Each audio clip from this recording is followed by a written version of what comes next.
नमस्कार, मैं हूं वैशाली। आप देख रहे हैं the Bharat times news channel.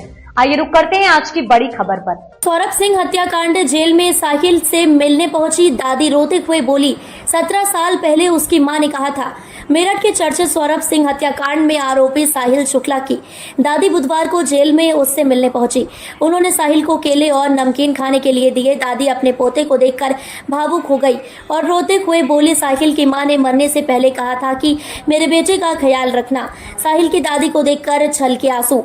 Meerut के सौरभ हत्याकांड में जेल में बंद आरोपी मुस्कान रस्तोगी और साहिल शुक्ला को एक हफ्ते से कोई मिलने नहीं आया था। मुस्कान के परिवार ने पहले ही उससे मिलने से इनकार कर दिया था, लेकिन साहिल की दादी उससे मिलने जरूर पहुंची। जब वे बुधवार को जिला जेल पहुंची तो उनका दिल भर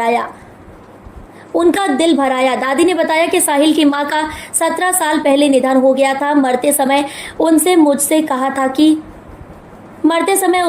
कहा था कि मेरे बेटे का ध्यान रखना। दादी ने नम आंखों से कहा, आज मेरा पोता जेल में है, उस पर हत्या का आरोप लगा ही। दादी की आवाज भर गई। उन्होंने बताया कि साहिल की मां की मौत किडनी फेल होने के कारण हुई थी। वह अपने पोते को लेकर बेहद चिंतित थी। जेल में पोते को केले और नमकीन दिए। जब साहिल की दादी जेल में उससे मिलने गई तो उन्होंने साहिल को केले और नमकीन दिए। दादी ने साहिल का हाल चाल पूछा तो उसने कहा कि वह ठीक है और उसे जेल में कोई परेशानी नहीं हो रही है। साहिल ने कहा, आप 1.5 महीने बाद मिलने आई हैं, ज्यादा चिंता मत किया करो। मां के गुजरने के बाद पिता ने छोड़ दिया था साहिल। दादी ने बताया कि साहिल की मां की मौत के बाद उसके पिता ने मेरठ छोड़ दिया था। वहां बाहर चले गए और वहीं से पैसे भेजते थे, कभी कभी बच्चों से मिलने आते थे। दादी ने कहा कि साहिल के पिता ने उसे और दादी को रहने के लिए एक मकान दिया था। दादी ने ही साहिल को पाला पोसा, लेकिन अब साहिल के जेल जाने के बाद वह